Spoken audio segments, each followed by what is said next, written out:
नमस्कार दोस्तों, विद्या शक्ति एजुकेशन के ऑनलाइन प्लेटफॉर्म पर सभी मित्रों का हार्दिक स्वागत और अभिनंदन है। दोस्तों, आज अपन पढ़ेंगे गुप्त ऊष्मा के बारे में। गुप्त ऊष्मा या जिसको अपन कहते हैं प्रक्षुप्त ऊष्मा। तो ये गुप्त ऊष्मा या प्रक्षुप्त ऊष्मा क्या होती है, ये हम इस क्लास में पढ़ेंगे। तो गुप्त या प्रक्षुप्त ऊष्मा का जो संबंध है वो अपने अवस्था परिवर्तन से होता है। किससे होता है? अवस्था परिवर्तन से। ठीक है, तो आपको ये नहीं सोचना कि ये पदार्थ के बारे में पढ़ते पढ़ते ये अचानक से सर गुप्त ऊष्मा या प्रक्षुप्त ऊष्मा में कैसे चले गए। ये पदार्थ में अवस्था परिवर्तन से संबंधित चीजें हैं। आगे बात सुनो। पदार्थ में अवस्था परिवर्तन की यदि अपन बात करें, देखो पदार्थ में अवस्था परिवर्तन की यदि अपन बात करें तो उस पर दो कारकों का प्रभाव पड़ता है ना। दो कारक है उसको प्रभावित करते हैं। ठीक है, एक कारक की अपन बात करें तो एक तो होता है ताप और एक होता है दाब। पिछली क्लासों में मैंने आपको इनके बारे में बताया भी था, संकेत भी दिया था आपको मैंने। एक तो अवस्था परिवर्तन पर किसका प्रभाव पड़ता है? ताप का, और एक प्रभाव पड़ता है दाब का, है ना। ये दो ऐसे भौतिक कारक हैं जो पदार्थ की अवस्था परिवर्तन में सहायक होते हैं, है ना। जैसे ताप की बात करें तो किसी भी ठोस पदार्थ को अपन गर्म करेंगे, तो वो किस में बदल जाएगा? द्रव अवस्था में। तो कौन प्रभावित कर रहा है भाई? ठोस से द्रव अवस्था में बदल रहा है पदार्थ। किसकी वजह से? गर्म करने की वजह से। गर्म कर रहे हैं तो क्या हो रहा है? उसको ताप मिल रहा है। क्या मिल रहा है? उसको ताप मिल रहा है। तो ये तो एक उदाहरण, नॉर्मल एक उदाहरण दे रहा हूं मैं। ठीक है, जैसे एग्जाम्पल की अपन ने बात कर ली, है ना। एग्जाम्पल की हम बात करें, जैसे ठोस है और इस ठोस को हमने गर्म किया। क्या किया? गर्म किया। तो ये किस अवस्था में बदल गया? द्रव अवस्था में बदल गया। किस में बदल गया? द्रव अवस्था में बदल गया। ठीक है, इसी प्रकार जैसे अपन बात करें तो कोई गैस है, यहां अपन एग्जाम्पल की बात करते हैं। ठीक है, दाब का किस प्रकार से परिवर्तन होता है। तो मान लिया कि कोई गैस है, उस गैस को हम दाब लगाकर ठंडा करेंगे। क्या करेंगे? ठंडा। तो दाब के साथ, है ना, दाब लगाएंगे और ताप कम करेंगे। ताप को क्या करेंगे? ताप को यहाँ कम किया जाता है, दाब को बढ़ाया जाता है। तो वो गैस किस में बदल जाएगी? द्रव अवस्था में बदल जाएगी। किस में बदल जाएगी? द्रव अवस्था में बदल जाएगी। तो कहने का मतलब ये हुआ कि पदार्थ की अवस्था परिवर्तन पर ताप और दाब दोनों का प्रभाव पड़ता है ना। या यूं भी कह सकते हैं कि ताप और दाब में परिवर्तन करके हम किसी भी पदार्थ की अवस्था को बदल सकते हैं हम, है ना। इसको ऐसे भी लिख सकते हैं कि किसी पदार्थ के ताप एवं दाब में परिवर्तन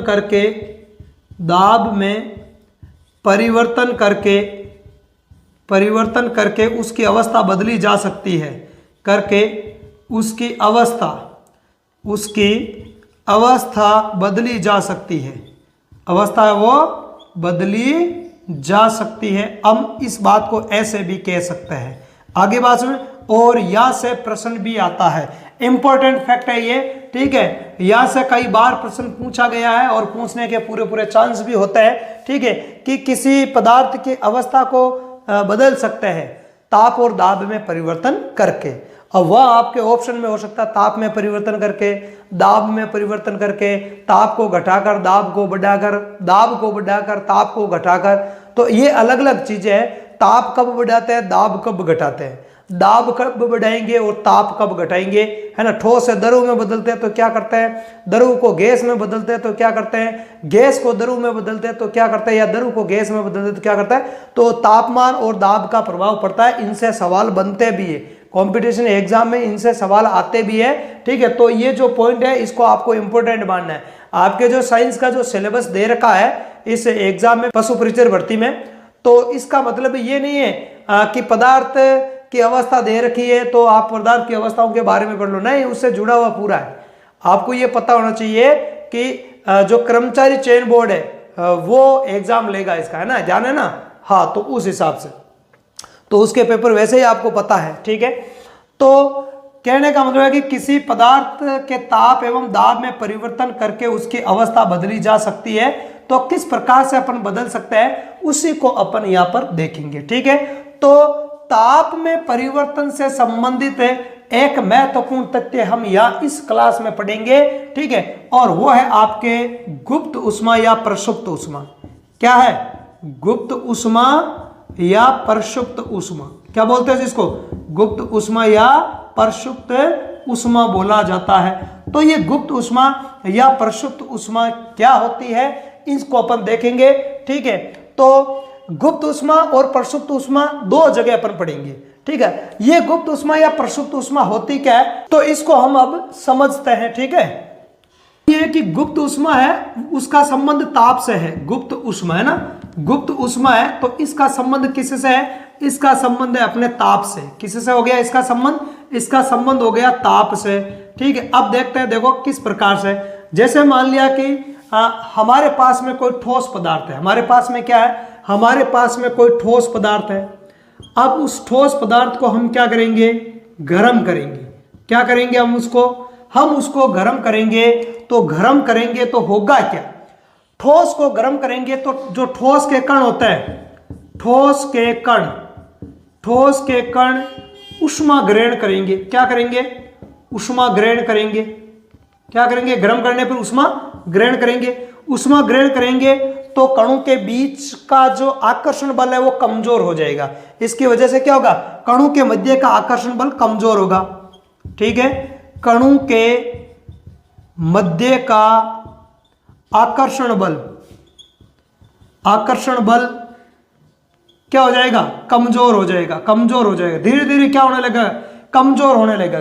जैसे जैसे इनके बीच का आकर्षण बल कमजोर होने लगेगा वैसे वैसे कण है वो दूर दूर होते जाएंगे। इसके परिणाम स्वरूप क्या होगा? कण दूर दूर होते जाएंगे। कण दूर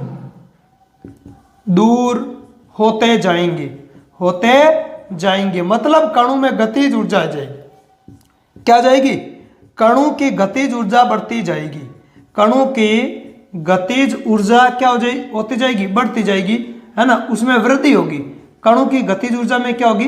वृद्धि होगी। तो आपको ध्यान रखना, देखो ताप है ना, गुप्त उष्मा का जो संबंध है वो ताप से है। गुप्त उष्मा का संबंध किससे है? ताप से है। अब कैसे है? तो किसी भी ठोस पदार्थ को अपन गर्म करेंगे तो ठोस पदार्थ क्या करेगा? ठोस पदार्थ के जो कण है वो ऊष्मा को क्या करेंगे? ग्रहण करेंगे। ऊष्मा को ग्रहण करेंगे तो कणों के मध्य जो आकर्षण बल पाया जाता है ना, वो कमजोर होगा। वो क्या हो जाएगा? कमजोर हो जाएगा। बताया था आपको मैंने, ठोस में पदार्थ के कणों के बीच में आकर्षण बल सबसे ज्यादा होता है, इसलिए वो पास पास में रहते हैं, इसीलिए ठोस होता है ना। द्रव अवस्था में आकर्षण बल है कणों के बीच में वो कम होता है। ठीक है, कण थोड़ा दूर दूर होता है। और गैसीय अवस्था में पदार्थ के कणों के मध्य आकर्षण बल है वो सबसे कम होता है यदि हम तीनों अवस्थाओं की तुलना करें तो। आई बात समझ में? अब यहां पर कणों के मध्य जैसे जैसे अपन गर्म करेंगे वैसे वैसे कणों के मध्य आकर्षण बल कम होगा। आकर्षण बल कम होगा तो कण है दूर दूर होते जाएंगे, मतलब कणों की जो गतिज ऊर्जा है उसमें वृद्धि होती जाएगी। और गतिज ऊर्जा में वृद्धि होती जाएगी और एक ऐसा ताप आएगा, है ना, एक ऐसा ताप आएगा, है ना, एक ऐसा ताप मतलब एक ऐसी ताप की स्थिति आएगी जब जो आपके जो ठोस पदार्थ है ये ठोस पदार्थ किस में बदल जाएगा? ये बदल जाएगा द्रव में। किस में बदल जाएगा? द्रव में। मतलब अचानक से थोड़ी बदलेगा, धीरे धीरे अपन गर्म करेंगे।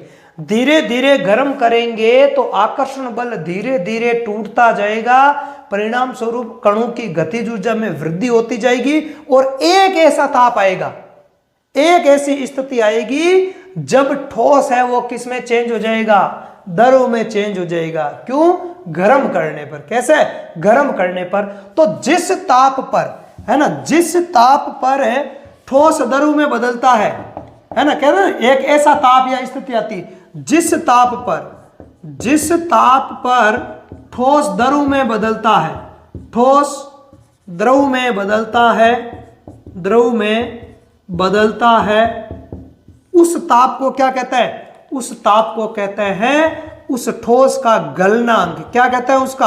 उसका गलनांक कहा जाता है। क्या कहता है? उसका गलनांक कहा जाता है। ठीक है। तो गलनांक को भी ध्यान में रखना है। अब आगे आएगा गुप्त ऊष्मा, ठीक है, कैसे आएगी अभी अपन देखेंगे। तो गलनांक, तो एक उदाहरण की अपन बात करें, किसकी बात करें, एक उदाहरण की अपन बात कर लेते हैं, ठीक है। जैसे मान लेते हैं अपन अपने पास में बर्फ होता है, क्या होता है, बर्फ, है ना, इसका अपन उदाहरण लें। तो जैसे मान लिया कि अपने पास में बर्फ है, क्या है, बर्फ। अब बर्फ किस अवस्था में है, ठोस अवस्था में है। बर्फ किस अवस्था में है, ठोस अवस्था में है। हम इसको क्या करेंगे, इसको गर्म करेंगे, क्या करेंगे, इसको गर्म करेंगे।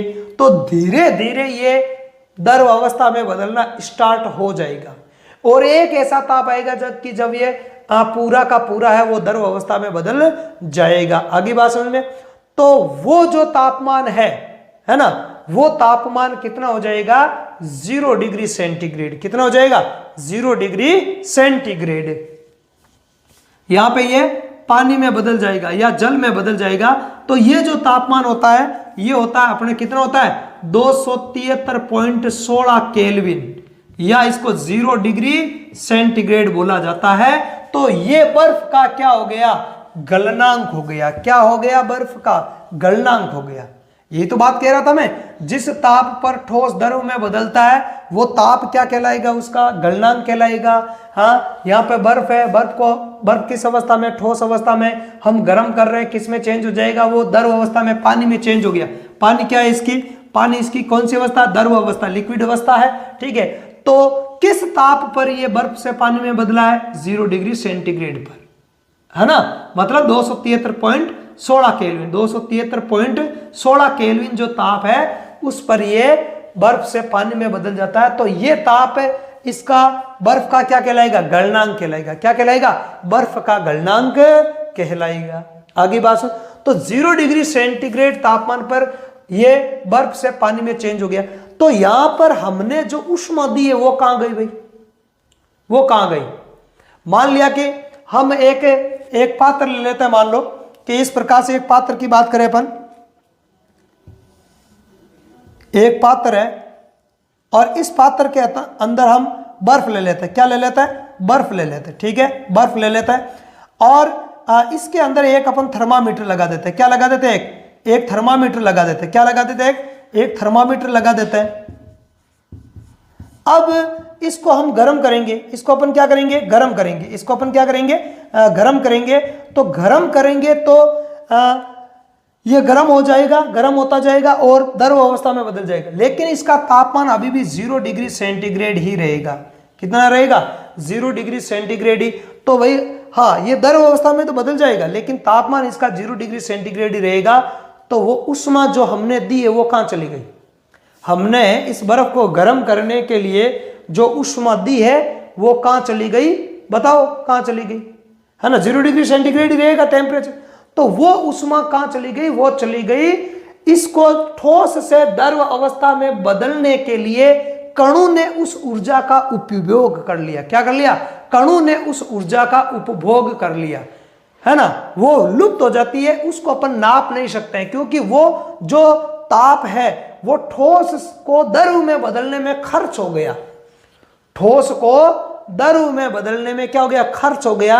अर्थात ठोस में उपस्थित जो कण है उनके बंध को, है ना, उनके आकर्षण बल को तोड़ने में खर्च हो गया। वो ताप या जो ऊष्मा है वही कहलाती है आपके, क्या कहलाएगी, गुप्त ऊष्मा कहलाएगी। क्या कहलाएगी, गुप्त ऊष्मा कहलाएगी। चूंकि यहां पे ये जो प्रक्रिया, इस प्रक्रिया को अपन क्या कहते हैं, गलन कहते हैं।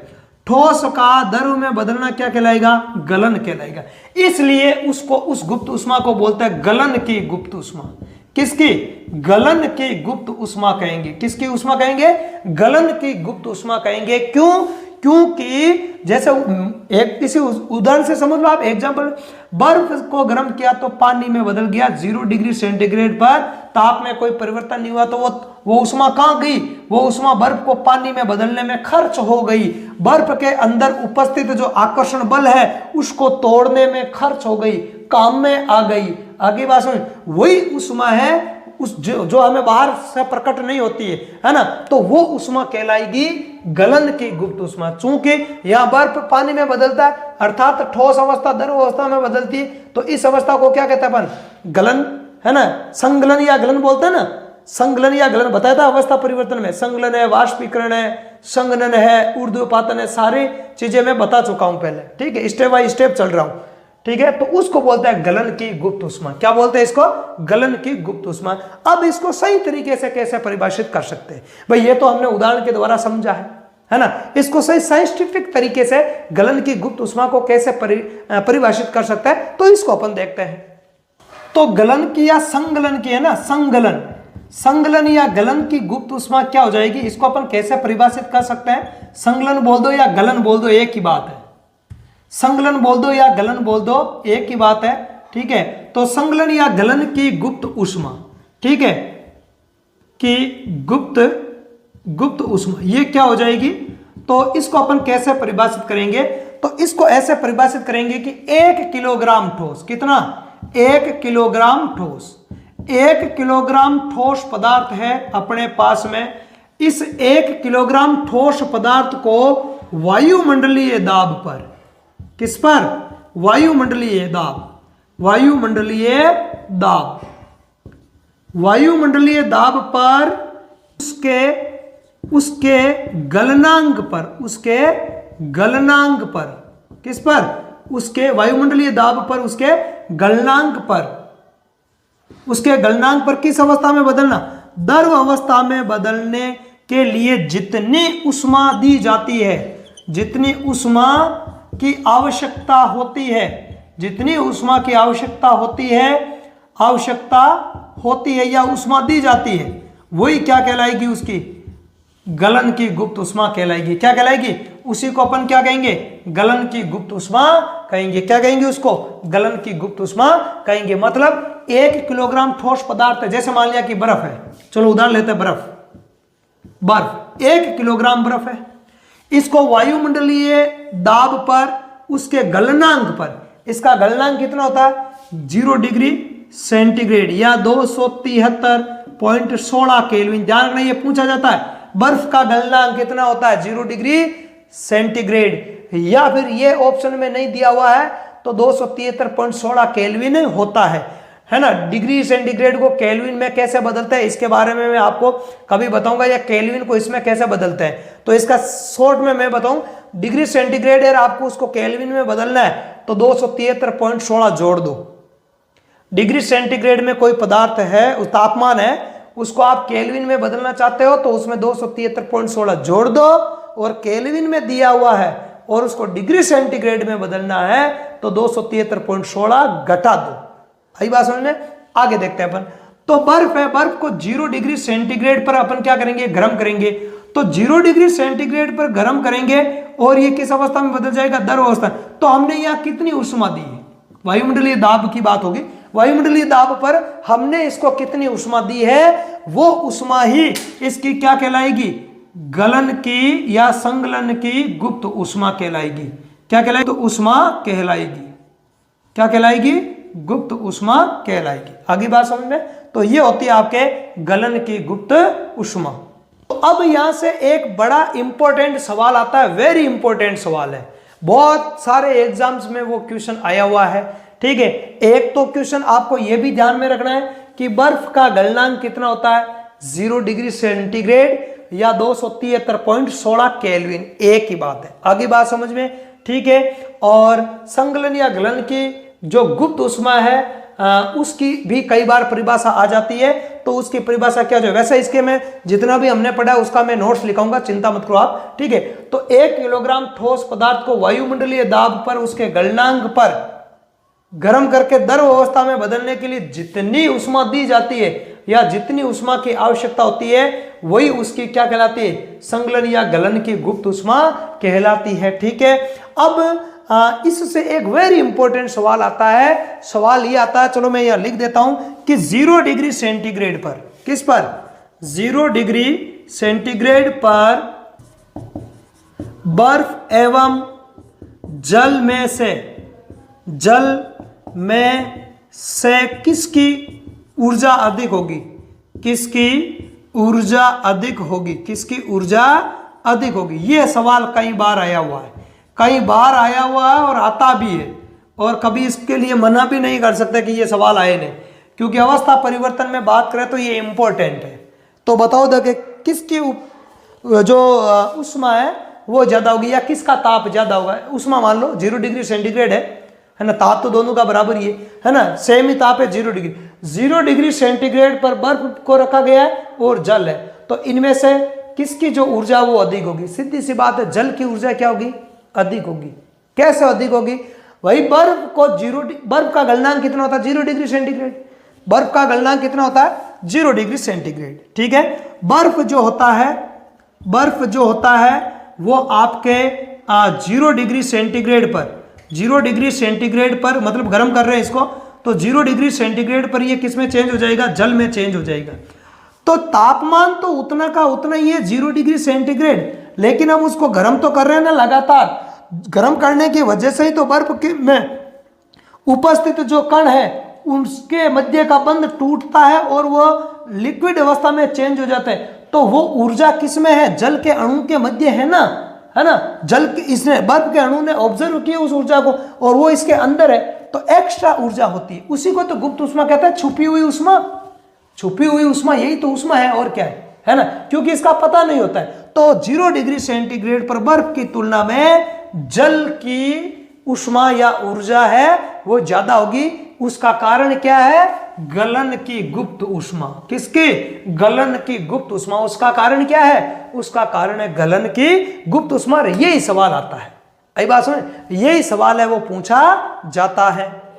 तो कहने का मतलब ये हो गया 0 डिग्री सेंटीग्रेड ताप पर, 0 डिग्री सेंटीग्रेड ताप पर बर्फ की तुलना में जल की जो ऊर्जा है वो अधिक होगी। अब जो हमने इतना पढ़ा है उसको एक बार मैं नोट्स के रूप में लिख देता हूं।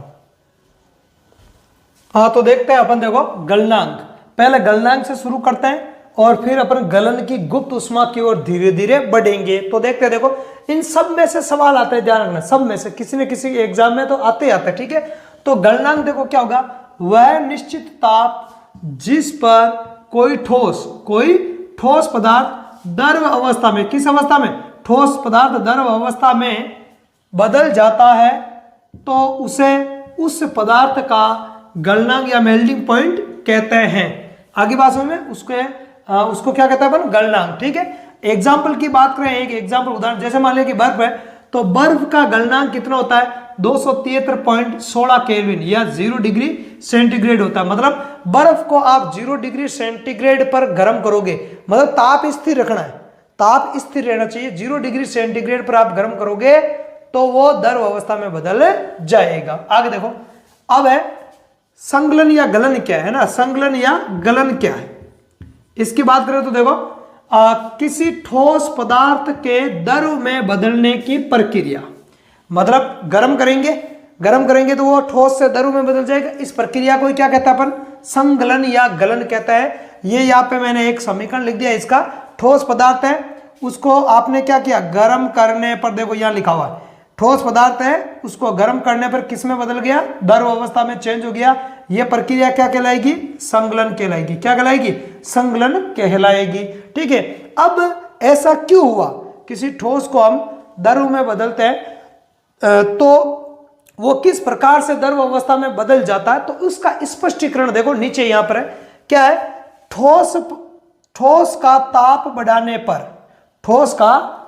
बढ़ाने पर उसके कणों के मध्य स्थित आकर्षण बल, कौन सा, ठोस के कणों के बीच में आकर्षण बल सर्वाधिक होता है, तो ठोस के कणों के मध्य स्थित आकर्षण बल धीरे धीरे कमजोर होने लगता है। ठीक है, उसके परिणाम स्वरूप क्या होगा, परिणाम स्वरूप कणों की गतिज ऊर्जा है वो बढ़ जाएगी, है ना, बढ़ने लगती है। मैंने बताया ना, ठोस अवस्था में कण पास में होते हैं, कण जितने पास में होता है उनके बीच में आकर्षण बल उतना ही अधिक होता है, वो भाग नहीं सकते। मैंने उदाहरण दिया था, है ना, ऐसा ही उदाहरण दिया था मैंने कि वो भाग नहीं सकते। लेकिन जैसे जैसे उनको ऊर्जा देंगे, है ना, तो कणों की गतिज ऊर्जा बढ़ेगी, आकर्षण बल टूटेगा तो कणों की गतिज ऊर्जा में क्या होगी, वृद्धि होगी। गतिज ऊर्जा बढ़ने लगती है और एक अवस्था ऐसी आती है, एक अवस्था वो निश्चित ताप, एक अवस्था ऐसी आती है, वो निश्चित ताप वाली अवस्था ऐसी आती है कि ठोस पिघल कर द्रव में बदल जाता है। ठोस है वो पिघल कर किस में, द्रव में बदल जाएगा। तो ठोस को गर्म करने पर वो द्रव में बदल जाता है। ये प्रक्रिया ही क्या कहलाती है, गलनांक। और जिस ताप पर वो ठोस से द्रव में बदलता है वो ताप क्या कहलाएगा, गलनांक, गलनांक। ठीक है, आगे बात समझ में। तो इस प्रकार से वो ठोस से द्रव में बदलता है। अब अपन देखते हैं गलन की गुप्त ऊष्मा है वो किस प्रकार से अपन ज्ञात करते हैं। तो आगे देखें दोस्तों, देखो तो पहले आप इसका स्क्रीनशॉट लेना चाहो तो एक बार स्क्रीनशॉट ले लो। ओके, तो देखो गलन की गुप्त या प्रसुप्त ऊष्मा क्या होती है इसके बारे में देखते हैं। समझ लिया हमने पूरा। देखो, अवस्था परिवर्तन अर्थात ठोस से द्रव में बदलने की प्रक्रिया के दौरान, है ना, ठोस से द्रव में बदलने की प्रक्रिया के दौरान तापमान स्थिर रहता है। ध्यान, तापमान कैसा रहता है, स्थिर रहता है। इंपॉर्टेंट बात है, क्योंकि ध्यान रखना ये प्रश्न बनता है कि अवस्था परिवर्तन के दौरान पदार्थ का ताप होता है, स्थिर होता है। ध्यान रखना ये प्रश्न बनता है। हाँ, क्योंकि ठोस को दी गई ऊष्मा, ठोस को अब तापमान स्थिर क्यों रहता है उसका कारण जानो। क्योंकि ठोस को दी गई ऊष्मा उसके कणों के मध्य उपस्थित आकर्षण बल को तोड़ने में क्या हो जाती है, खर्च हो जाती है। इसलिए तापमान स्थिर रहता, ताप बढ़ता रहे। हम तो दे रहे हैं उसको ऊष्मा, हम तो गर्म कर रहे हैं, पर फिर भी ताप नहीं बढ़ रहा है। क्यों? क्योंकि हमारे द्वारा दी गई ऊष्मा या ताप है वो उस अवस्था परिवर्तन में खर्च हो रही है ना, कणों को तोड़ने में, कणों के मध्य स्थित आकर्षण बल को तोड़ने में खर्च हो रही है ना, खर्च हो जाती है। जिसे सामान्यतः क्या कहते हैं, जिसे सामान्यतः गुप्त ऊष्मा कहते हैं। क्योंकि उसको तापमान में नोट नहीं कर सकते अपन, है ना, थर्मामीटर से माप नहीं सकते हैं ना, तो उसको गुप्त ऊष्मा कहते हैं। छुपी हुई ऊष्मा हो गई वो। अब देखो आगे, वायुमंडलीय दाब पर, किस पर, वायुमंडलीय दाब पर 1 किलोग्राम ठोस, है ना, 1 किलोग्राम ठोस पदार्थ को उसके गलनांक पर, उसके गलनांक पर द्रव अवस्था में, किसमें, द्रव अवस्था में बदलने के लिए जितनी उष्मीय ऊर्जा की आवश्यकता होती है उसे गलन की गुप्त या प्रसुप्त ऊष्मा कहते हैं। क्या कहते हैं, गलन की गुप्त या प्रसुप्त ऊष्मा कहते हैं। मतलब शॉर्ट में 1 किलोग्राम ठोस पदार्थ है, उसको उसके गलनांक पर ठोस से द्रव अवस्था में बदलना है।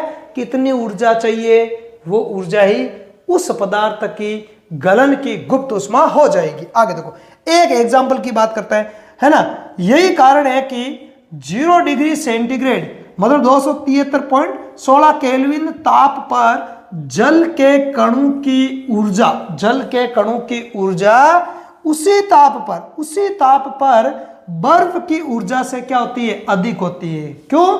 गलन की गुप्त ऊष्मा है उसके अंदर।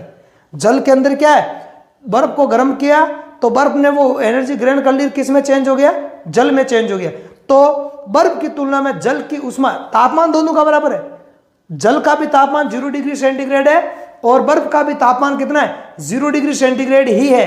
पर फिर भी 0 डिग्री सेंटीग्रेड पर द्रव की जो ऊर्जा है वो बर्फ से क्या रहेगी, ज्यादा रहेगी। क्योंकि उसके पास में वो कौन सी गुप्त ऊष्मा है, कौन सी ऊष्मा है, गुप्त ऊष्मा उसने ग्रहण कर रखी है। तो इस कारण से उसी तापमान पर बर्फ की तुलना में जल जो है उसकी ऊष्मा है वो ज्यादा होगी। आगे बात समझ में। तो यह है आपके गलन की गुप्त या प्रसुप्त ऊष्मा। ठीक है, और आगे भी अपन इसके बारे में और पढ़ेंगे, है ना। जैसे कि बात करें वाष्पन की गुप्त ऊष्मा, वो भी होते हैं, उसको भी अपन देखेंगे। ठीक है, तो उसको अगली क्लास में देखेंगे। इस क्लास में फिलहाल इतना ही। यदि आपको क्लास अच्छी लगी है तो अपने दोस्तों में ज़्यादा से ज़्यादा शेयर करना है। चैनल पर आप नए हो तो चैनल को सब्सक्राइब करना है, लाइक करना है और बेल वाले आइकन को प्रेस करना है, ताकि जैसे मैं कोई वीडियो अपलोड करूं उसका नोटिफिकेशन आपको हाथों हाथ मिल जाए। इसके अतिरिक्त आप हमारे टेलीग्राम ग्रुप से भी जुड़ सकते हो, जिसका नोटिफिकेशन है, जिसका लिंक डिस्क्रिप्शन बॉक्स में दिया हुआ है, या जो चैनल का अबाउट सेक्शन है उसमें दिया हुआ है। धन्यवाद, जय हिंद।